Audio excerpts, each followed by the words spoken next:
Hello दोस्तों, आप सभी का मेरे यूट्यूब चैनल RM एजुकेशन पर स्वागत है। आज हम पढ़ेंगे माध्यमिक शिक्षक वर्ग 2 का प्रैक्टिस सेट नंबर 16 का पार्ट 2, जिसमें हम क्वेश्चन नंबर 61 से 120 तक कंप्लीट करेंगे। तो चलिए आज का हमारा वीडियो स्टार्ट करते हैं। अगर यह वीडियो आपको पसंद आता हो तो वीडियो को लाइक करें और चैनल को सब्सक्राइब करें प्रतिदिन ऐसे ही नए नए प्रैक्टिस सेट पाने के लिए। चलिए क्वेश्चन नंबर 61। निम्न में कौन सी धातु इटाई इटाई रोग पैदा करती है? तो ये जो धातुएं दी गई हैं, इनमें से यह देखना है कि इटाई इटाई एक रोग होता है और इससे क्या होता है। तो इससे जो हमारी हड्डी होती हैं वह बिल्कुल सॉफ्ट, यानी कि बिल्कुल सॉफ्ट हो जाती हैं, उनमें कोई जान नहीं रहती है। तो यह होता है कैडमियम कैडमियम धातु से। अगर कैडमियम धातु का कहीं ज़्यादा प्रयोग हो रहा है तो वहाँ पर इटाई इटाई रोग हो जाता है, जिससे जिससे जो हड्डियाँ हैं वह बिल्कुल सॉफ्ट हो जाती हैं। ऑप्शन ए, कैडमियम से। Question number 62। एक कृत्रिम पारिस्थितिकी तंत्र निरूपित नहीं किया जा सकता है।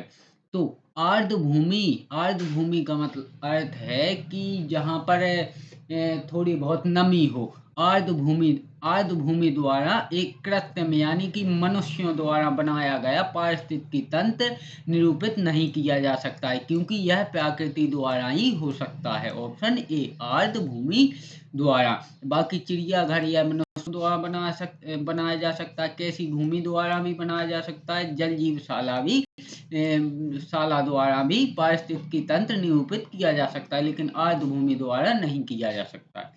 Question number 63। ग्रीष्म की अधिक ऊष्मा सह सकने वाला जानवर है। तो ग्रीष्म यानी कि गर्मियों में अधिक ऊष्मा यानी कि बहुत ज्यादा तापमान गर्मी को सहन करने वाला जानवर कौन सा है? तो भैंस भैंस ज़्यादा गर्मी सहन नहीं कर पाती है, गाय भी ज़्यादा गर्मी सहन नहीं कर पाती है, बकरी भी ज़्यादा गर्मी सहन नहीं कर पाती है, लेकिन गधा गधा को कितनी भी गर्मी लगे यह गर्मी सहन कर सकता है। और आप एक और सोचना कि जो गधा होता है, जब बारिश का मौसम आता है तो हरियाली बहुत ज़्यादा होती है, तो वो बारिश के मौसम में तो कमज़ोर हो जाता है, लेकिन गर्मियों में वह ऑटोमेटिकली तंदुरुस्त हो जाता है, क्योंकि इसमें गर्मी सहन करने की क्षमता बहुत अधिक होती है। Option D. Question number 64। निम्नलिखित में से कौन सी वास्तविक मछली नहीं है? तो शार्क एक मछली है। ईल भी एक मछली है। और ईल ईल यह एक इलेक्ट्रिक मछली भी होती है। अगर कभी क्वेश्चन ये आता है कि इलेक्ट्रिक मछली कौन सी होती है, तो ईल मछली होती है, यह करंट जनरेट करती है। बाकी स्टार फिश यह एक मछली नहीं है। बाकी इसका नाम बेशक है स्टार फिश, लेकिन यह एक मछली की श्रेणी में नहीं आती है। Option C. बाकी सी हॉर्स भी एक मछली की श्रेणी में आती है। Question number 65। निम्नलिखित में से किस एक जीव में पसलियों की संख्या सबसे अधिक है? तो मगरमच्छ। इसमें इतना नहीं कह सकते हैं कि बहुत ज़्यादा हो सकती है। मत्स्य यानी कि मछली में भी इतनी अधिक, जब चारों ऑप्शन देखेंगे उसके बाद क्लियर होगा कि चारों में से किस में सबसे ज़्यादा है। हाँ, सांप में पसलियाँ सबसे ज़्यादा होती हैं। आप देखना कि जो सांप होता है, तो जब वो मर जाता है और कहीं अगर आप लोगों को पड़ा मिले, तो देखना उसकी बहुत ही ज़्यादा पसलियाँ होती हैं, क्योंकि वो पसलियों से ही घुमावदार की वजह से वो चलता है। तो सांप में सबसे ज़्यादा पसलियाँ होती हैं। बाकी उड्डयन स्तनधारी में भी सांप से कम ही होती हैं। Question number 66। जीवाणु बैक्टीरिया कौन सी बीमारी पैदा करने वाले जीव हैं?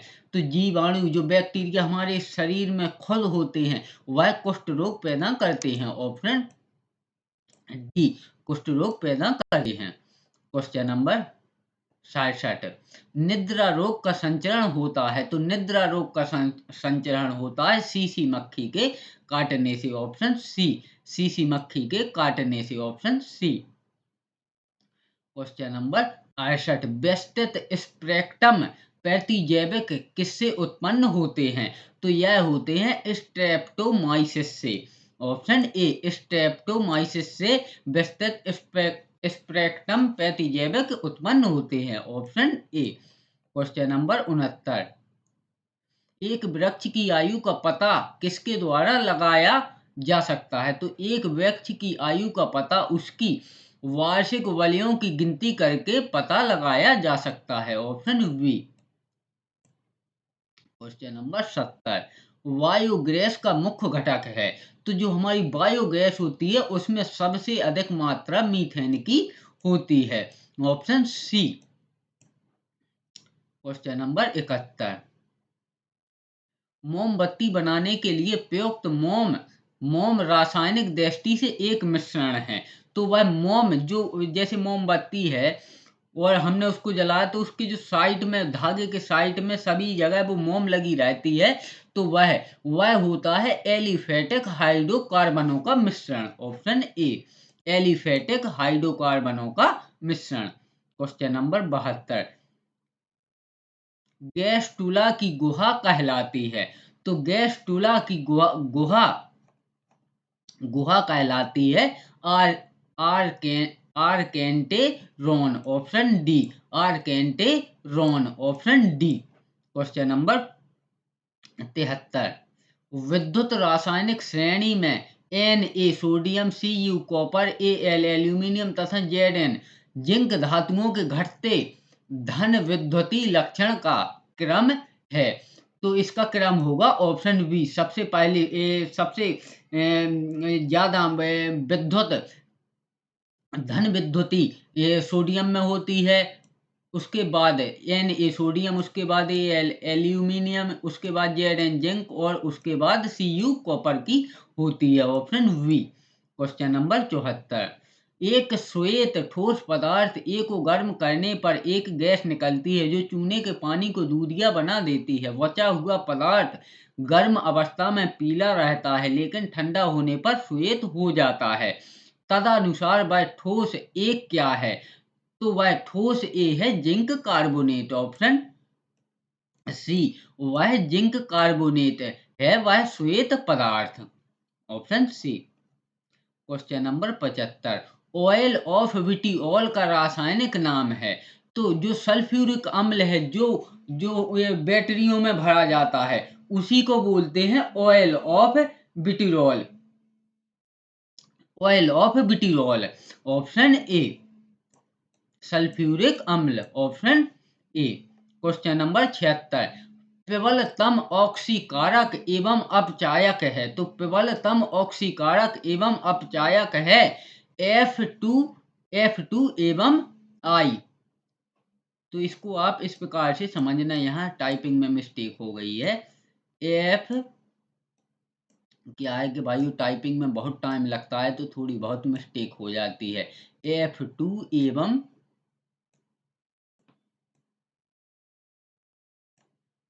F2 एवं, आप इसको ऐसे समझना आई और यहाँ ऊपर ये माइनस टाइप का लगा देते हैं इस प्रकार से। तो F2 एवं I माइनस है सबसे प्रबलतम ऑक्सीकारक एवं अपचायक। Question number 77। पेयजल में ब्लीचिंग पाउडर का प्रयोग किस रूप में किया जाता है? तो पेयजल में ब्लीचिंग पाउडर का प्रयोग रोगाणुनाशी के रूप में किया जाता है। Option A. रोगाणुनाशी के रूप में। Option A. Question number 78।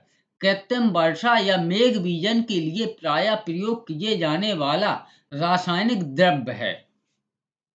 तो कृत्रिम वर्षा यानी कि अब आप इससे समझिए कि जो मनुष्य इतना एडवांस हो गया है कि वह वर्षा भी अपने अपने स्वयं द्वारा करवा सकता है। कृत्रिम का मतलब है कि मानवों द्वारा वर्षा कराने के लिए, मेघ बीजन के लिए यानी कि कृत्रिम वर्षा यानी मानव जहाँ वर्षा नहीं हो रही है तो वहाँ मानव अपने अपने स्वयं वैज्ञानिक तकनीक द्वारा वर्षा करवा सकता है। तो उसमें क्या क्या रासायनिक द्रव्य प्रयोग किए जाते हैं हमें यह बताना है।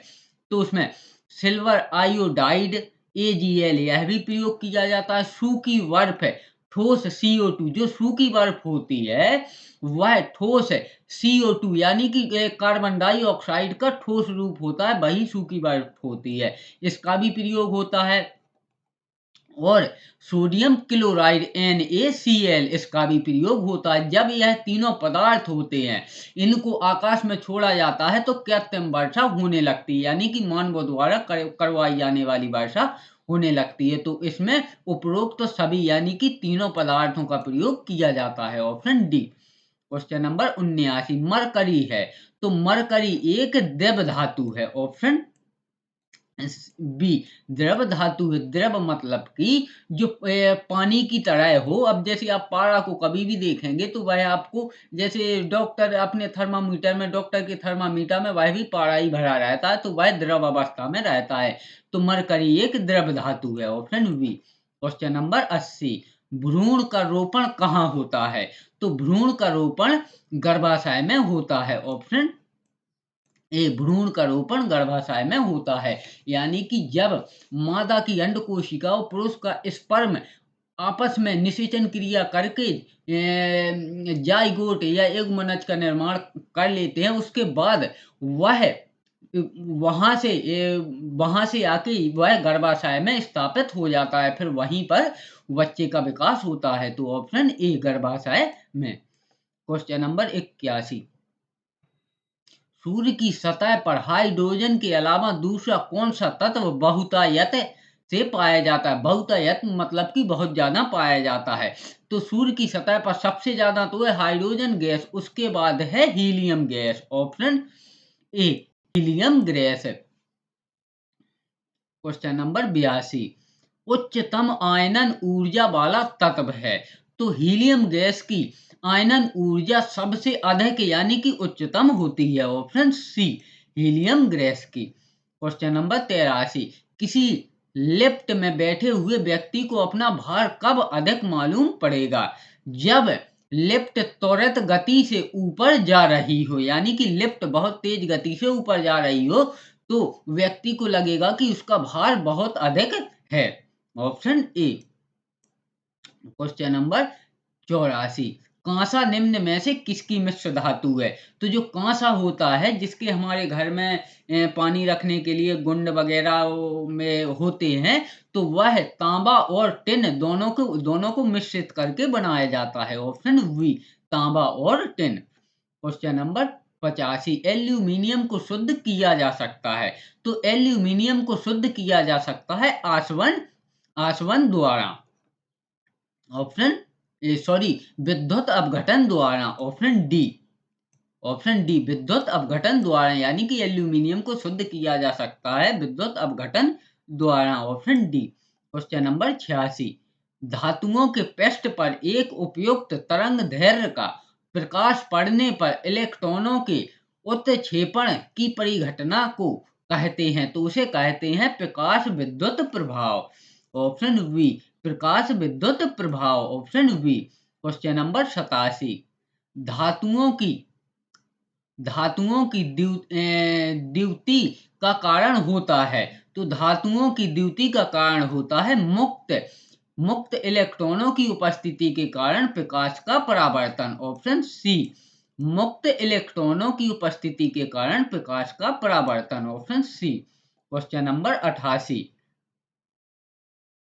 लोहे को जंग लगता है, तो लोहे को जंग लगता है ऑक्सीकरण के कारण। ऑप्शन ए ऑक्सीकरण के कारण। वो ऑक्सीकरण क्यों होता है? जैसे हम कोई नया लोहा लाए और उसको हमने जैसे गीला रख दिया वो वायु के संपर्क में, तो भी उसमें ऑक्सीकरण होगा, यानी जंग लगना स्टार्ट हो जाएगा। और या हमने उसे नमी वाले स्थान पर रख दिया तो उसमें वहां भी जंग लगना स्टार्ट हो जाएगा, यानी ऑक्सीकरण के कारण उसमें जंग लगने लगता है। और ये जंग लगना सबसे धीमी धीमी रासायनिक प्रक्रिया होती है। क्वेश्चन नंबर 89 किसी मृदा का पीएच मूल्य उस विशेष मृदा में डॉट डॉट डॉट को मापित करता है, तो किसी मृदा का पीएच मूल्य उस विशेष मृदा में अम्ल अंश को मापित करता है। ऑप्शन ए अम्ल अंश को मापित करता है। क्वेश्चन नंबर 90 भारहीनता होती है, तो भारहीनता मतलब भारहीनता का अर्थ है कि भार भार नहीं है ऐसा लगने लगता है, यानी कि भारहीनता होती है। तो भारहीनता होती है गुरुत्वाकर्षण की शून्य स्थिति में। ऑप्शन ए गुरुत्वाकर्षण की शून्य स्थिति में, यानी कि आज हमारी पृथ्वी का भी एक गुरुत्वाकर्षण है। अगर हमारी पृथ्वी से गुरुत्वाकर्षण हट जाए तो हमारा भी कोई भार नहीं रहेगा, यानी कि हमें भी भारहीनता महसूस होगी। Option A. अब हमने जैसे कि 60 क्वेश्चन पिछले पार्ट 1 में विज्ञान के और 30 क्वेश्चन ये, तो 60 और 30 90 विज्ञान जो मुख्य विषय के 90 क्वेश्चन आना है वो कंप्लीट कर लिए। अब क्वेश्चन नंबर 91 से 120 तक जो कि 30 क्वेश्चन विज्ञान पेडागोजी या विज्ञान शिक्षा शास्त्र से आना है, अब उनको कंप्लीट करते हैं। चलिए क्वेश्चन नंबर 91, निम्न में से कौन सी विधि द्वारा बालकों में आत्मनिर्भरता का विकास होता है? तो प्रायोजन विधि द्वारा बालकों में आत्मनिर्भरता का विकास होता है। क्वेश्चन नंबर 92, विज्ञान शिक्षण में सुधार के लिए इंडियन पार्लियामेंट्री एवं साइंटिफिक कमेटी की स्थापना किसके द्वारा की गई थी? तो यह की गई थी जवाहरलाल नेहरू द्वारा। ऑप्शन ए, जो कि हमारे भारत के प्रथम प्रधानमंत्री थे, जवाहरलाल नेहरू द्वारा। क्वेश्चन नंबर 93, विज्ञान क्विज के आयोजन का मुख्य उद्देश्य है? तो विज्ञान क्विज के आयोजन का मुख्य उद्देश्य है दूसरों के साथ प्रतिस्पर्धा करने के लिए शिक्षार्थियों को अवसर उपलब्ध कराना। ऑप्शन बी, दूसरों के साथ प्रतिस्पर्धा करने के लिए शिक्षार्थियों को अवसर उपलब्ध कराना। क्वेश्चन नंबर 94, पाठ्य वस्तु पर आधारित इकाई योजना का कौन सा प्रकार नहीं है? तो पाठ्य वस्तु पर आधारित इकाई योजना का रुचि पर आधारित प्रकार नहीं है। ऑप्शन डी, रुचि पर आधारित प्रकार नहीं है। बाकी प्रकरण पर आधारित प्रकार है, किसी मूल पहलू पर आधारित भी प्रकार है और सिद्धांत पर आधारित भी प्रकार है, लेकिन रुचि पर आधारित पाठ्य वस्तु इकाई योजना का कोई प्रकार नहीं है। क्वेश्चन नंबर 95, शिक्षण में सबसे अधिक उपयोग किस विधि का होता है? तो शिक्षण में सबसे अधिक, शिक्षण का मतलब है कि पढ़ाने में, शिक्षण में सबसे अधिक व्याख्यान विधि का प्रयोग होता है या उपयोग होता है। Option D. क्वेश्चन नंबर 96, प्रदर्शन विधि में किस उद्देश्य हेतु मेढक को विच्छेदित तस्तरी में जमाना आता है? तो वह विधि एवं तकनीक प्रदर्शित करने के लिए उसे विच्छेदित तस्तरी में जमाना आता है या होता है। Option A. क्वेश्चन नंबर 97, निम्नलिखित में से कौन सा साधन अवलोकन पर आधारित है? तो वर्ण अभिलेख साधन अवलोकन पर आधारित है। ऑप्शन ए, वर्ण अभिलेख। क्वेश्चन नंबर 98, आगमन विधि का अर्थ है? तो आगमन विधि का अर्थ है की ओर आना। ऑप्शन ए, की ओर आना। की ओर आना का मतलब है कि आगमन विधि का अर्थ होता है कि जो कि ज्ञात से अज्ञात की ओर, तो मतलब कि ज्ञात की ओर आना। Option A. क्वेश्चन नंबर 99, कक्षा में प्रदर्शनों का उपयोग मुख्य रूप से शिक्षार्थियों को शामिल करता है? तो कक्षा में प्रदर्शनों का उपयोग मुख्य रूप से शिक्षार्थियों को दृश्य और श्रवण सीखना शामिल करता है। ऑप्शन सी, दृश्य और श्रवण सीखना। Option C. क्वेश्चन नंबर 100, निम्नलिखित में से क्या विज्ञान की प्रकृति के संदर्भ में सही नहीं है? तो विज्ञान तथ्यों के समुच्चय के समतुल्य है? नहीं, यह भी सही नहीं है। विज्ञान हमेशा अस्थायी है?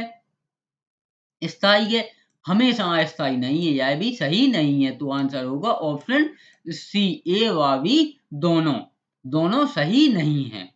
क्वेश्चन नंबर 101, निगमन विधि के सूत्र हैं? तो निगमन विधि के सूत्र हैं सामान्य से विशिष्ट की ओर, बिल्कुल यानी कि साधारण से विशिष्ट की ओर, सूक्ष्म से स्थूल की ओर और नियम से उदाहरण की ओर।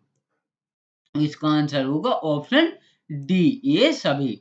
क्वेश्चन नंबर 102, निम्न में से कौन सी एक मिश्रित योग्यता वाली कक्षा जिसमें विद्यार्थी संज्ञानात्मक विकास के विभिन्न चरणों में है के लिए सर्वाधिक उपयुक्त होगी? तो वह होगी ऑप्शन सी, मूर्त वस्तुओं को शामिल करके हाथ से की जाने वाली गतिविधियों द्वारा अमूर्त संकल्पनाओं का सरलीकरण। Option C. Option C. Question number 103, पाठ्य पुस्तक की विशेषता नहीं है। तो पाठ्य पुस्तक की विशेषता पाठ्यक्रम पर आधारित, बिल्कुल पाठ्य पुस्तक पाठ्यक्रम पर आधारित होती है, कठिन भाषा, लेकिन पाठ्य वस्तु की ये विशेषता कठिन भाषा नहीं होती है, क्योंकि अगर पाठ्य वस्तु में कठिन भाषा डाल देंगे तो बच्चों को भी समझ में नहीं आएगा, तो यह इसकी विशेषता नहीं है। बाकी लेखक योग्य व अनुभवी होना चाहिए, बिल्कुल जब लेखक अच्छा योग्य होगा, अनुभवी होगा, तभी वह अच्छी पाठ्य वस्तु बना सकता है तो इसका आंसर होगा ऑप्शन वी, कठिन भाषा पाठ्य वस्तु की विशेषता नहीं है। क्वेश्चन नंबर 104, विज्ञान शिक्षण सामग्री में ग्रामोफोन परिवर्तित करता है। तो विज्ञान शिक्षण सामग्री में ग्रामोफोन परिवर्तित करता है विद्युत ऊर्जा को ध्वनि ऊर्जा में। Option A. जैसे कि हम उदाहरण के तौर पर अपने माइक को ही देख सकते हैं, जो हम बोल रहे हैं तो यह ध्वनि ऊर्जा को विद्युत ऊर्जा में परिवर्तित कर रही है। लेकिन जो ग्रामोफोन होता है, ग्रामोफोन हम उसमें बोलते हैं तो वह विद्युत ऊर्जा को ध्वनि ऊर्जा में परिवर्तित करता है। Option A. जैसे कि हम लाउड स्पीकर भी बोल सकते हैं, तो वह भी विद्युत ऊर्जा को ध्वनि ऊर्जा में परिवर्तित करता है। जैसे हम स्पीकर से बोलते हैं तो बहुत तेज जो उसमें इंस्ट्रूमेंट जुड़े रहते हैं उनमें बहुत तेज आवाज आती है, तो विद्युत ऊर्जा को ध्वनि ऊर्जा में परिवर्तित करता है। क्वेश्चन नंबर 105, समूह परिचर्चा एक है। तो समूह परिचर्चा एक प्रजातांत्रिक विधि है। ऑप्शन डी, समूह परिचर्चा एक प्रजातांत्रिक विधि है। क्वेश्चन नंबर 106, निम्नलिखित में से क्या बच्चों में समालोचनात्मक चिंतन को बढ़ावा दे सकता है? तो बच्चों में, ऑप्शन डी, बच्चों को समूह में आपस में चर्चा और इसके उपरांत बड़े समूह में साझा करने को कहना बच्चों में समालोचनात्मक चिंतन को बढ़ावा दे सकता है। Option D. Option D. Question number 107, aquarium तैयार करना किस विधि का उदाहरण है? एक्वेरियम का मतलब है, पहले तो आप ये समझिए कि एक्वेरियम क्या होता है। तो आप कहीं जैसे कि अस्पताल या कहीं भी बड़े होटल वगैरह कहीं भी गए होंगे तो वहां आपने देखा होगा एक बॉक्स रखा रहता है, उसमें पानी रहता है, नीचे कंकड़ पत्थर डले रहते हैं, उसमें रंग बिरंगी मछलियां उसमें पली रहती हैं, जिसमें और उनको वही भोजन मिलता है और ऑक्सीजन के लिए भी पाइप लगा रहता है, तो उसी को बोलते हैं एक्वेरियम। तो एक्वेरियम प्रायोजन विधि द्वारा तैयार किया जाता है। Option A. ऑप्शन ए, प्रायोजन विधि द्वारा। क्वेश्चन नंबर 108, अनुसंधान विधि के दोष हैं। तो अनुसंधान विधि के दोष हैं अधिक खर्चीली और प्राथमिक स्तर के लिए उपयुक्त नहीं। तो अधिक खर्चीली क्यों है? क्योंकि अनुसंधान जैसे भाभा एटॉमिक अनुसंधान है तो वहाँ बहुत ज्यादा खर्चा होता है, तो अधिक खर्चीली होती है। और प्राथमिक स्तर यानी कि छोटे 1 से 5 तक बच्चों के लिए वह किसी काम का नहीं है, क्योंकि कुछ प्रयोग होंगे तो बच्चों को थोड़ी ना वो समझ में आएगा। तो इसका आंसर होगा ऑप्शन डी, ए व बी दोनों अनुसंधान विधि के दोष हैं। क्वेश्चन नंबर 109, हार्वर्ड की पंचपदी में पाठ्य योजना का अंतिम पद होता है। तो हार्वर्ड की पंचपदी में पाठ्य योजना का अंतिम पद होता है अभ्यास कार्य। ऑप्शन डी, अभ्यास कार्य। Option D. क्वेश्चन नंबर 110, अभिक्रमिक अनुदेश विधि के जन्मदाता हैं। तो अभिक्रमिक अनुदेश विधि के जन्मदाता हैं B F. Skinner. Option B F. Skinner. Option B. Question number 111, नैदानिक परख में मालूम किया जा सकता है। तो नैदानिक परख में मालूम किया जा सकता है कि छात्रों के लिए कठिनाई के क्षेत्र व उनके द्वारा की जाने वाली विशेष प्रकार की त्रुटियां, यानी कि नैदानिक, यानी कि किसी समस्या का हमें निदान करना है तो छात्रों के लिए कठिनाई के क्षेत्र यानी कि उन्हें कहाँ समस्या हो रही है, उनके द्वारा की जाने वाली विशेष प्रकार की त्रुटियां, तो इन सभी के की परख नैदानिक परख की जा सकती है। Option A. क्वेश्चन नंबर 112, प्रदूषण के कारणों को किस शिक्षण सहायक सामग्री द्वारा प्रदर्शित किया जा सकता है? तो प्रदूषण के कारणों को पोस्टर द्वारा शिक्षण सहायक सामग्री द्वारा प्रदर्शित किया जा सकता है। ऑप्शन सी, पोस्टर द्वारा। क्वेश्चन नंबर 113, प्राथमिक स्तर पर एक अच्छी विज्ञान की पाठ्य पुस्तक होनी चाहिए। तो प्राथमिक स्तर पर एक अच्छी विज्ञान की पाठ्य पुस्तक होनी चाहिए वैज्ञानिक अवधारणाओं को बच्चों के दैनिक जीवन से जोड़ना। ऑप्शन बी, वैज्ञानिक अवधारणाओं को बच्चे के दैनिक जीवन से जोड़ना। Option B. क्वेश्चन नंबर 114, ज्ञात से अज्ञात की ओर सिद्धांत लागू होता है। तो ज्ञात से अज्ञात की ओर सिद्धांत लागू होता है संश्लेषण विधि। ऑप्शन बी, संश्लेषण विधि। क्वेश्चन नंबर 115, पूर्व नियोजित शिक्षण क्रियाएं हैं। तो पूर्व नियोजित शिक्षण क्रियाएं हैं शैक्षिक उद्देश्य के अंतर्गत आती हैं। पूर्व नियोजित शिक्षण क्रियाएं शैक्षिक उद्देश्य के अंतर्गत आते हैं। Option A. Question number 116, hologram को किस पट्टिका द्वारा बनाया जाता है? तो होलोग्राम को होलोग्राफिक पट्टिका द्वारा बनाया जाता है। ऑप्शन ए, होलोग्राफिक पट्टिका द्वारा। क्वेश्चन नंबर 117, शिक्षण विधि में ... का तथा शिक्षण प्राविधि में ... का भाव निहित होता है। तो इसका आंसर होगा ऑप्शन डी, शिक्षण विधि में किसके साथ का तथा शिक्षण प्राविधि में कैसे का भाव निहित होता है। ऑप्शन डी, यानी कि पहले खाली स्थान में आएगा किसके साथ का तथा दूसरे खाली स्थान में आएगा कैसे का भाव निहित होता है। Option D. क्वेश्चन नंबर 118, प्रायोगिक विधि जॉन डीवी के ... के सिद्धांत पर आधारित है। तो प्रायोगिक विधि जॉन डीवी के करके सीखना के सिद्धांत पर आधारित है। ऑप्शन सी, करके सीखना के सिद्धांत पर आधारित है। Option C. क्वेश्चन नंबर 119, समस्या समाधान विधि के जनक हैं। तो समस्या समाधान विधि के जनक है सुकरात व सेठ थॉमस। ऑप्शन सी, सुकरात व Seth Thomas. Option C. Question number 120 और आज के हमारे इस वीडियो का अंतिम प्रश्न, विज्ञान शिक्षण में उत्तम उपलब्धि हेतु आवश्यक है कि समस्या को समझाकर हल करने के पश्चात विद्यार्थियों से लिखित व मौखिक अभ्यास करवाया जाए। ऑप्शन ए, विद्यार्थियों से लिखित व मौखिक अभ्यास करवाया जाए। इस प्रकार हमारे माध्यमिक शिक्षक वर्ग 2 का प्रैक्टिस सेट नंबर 16 का भाग बा, जो कि मुख्य विषय विज्ञान का लिया था, जिसमें 120 क्वेश्चन आना है। तो 60 क्वेश्चन हमने पार्ट 1 में और 60 क्वेश्चन पार्ट 2 में कंप्लीट कर लिए। इस प्रकार हमारा माध्यमिक शिक्षक वर्ग 2 का प्रैक्टिस सेट 16 कंप्लीट हुआ है। तो अगर यह वीडियो पसंद आया हो तो वीडियो को लाइक करें। ऐसे ही नए प्रतिदिन नए प्रैक्टिस सेट पाने के लिए चैनल को सब्सक्राइब करें, साथ में बेल नोटिफिकेशन को ऑल पर क्लिक करें, जिससे मैं जितने भी वीडियो डालूं उसका सीधा नोटिफिकेशन आप तक पहुंच सके और आप कोई भी वीडियो मिस ना करें। और साथ में मैं PDF डालता हूं तो आप PDF भी डाउनलोड कर सकते हैं। तो चलिए, वीडियो में अंत तक बने रहने के लिए धन्यवाद।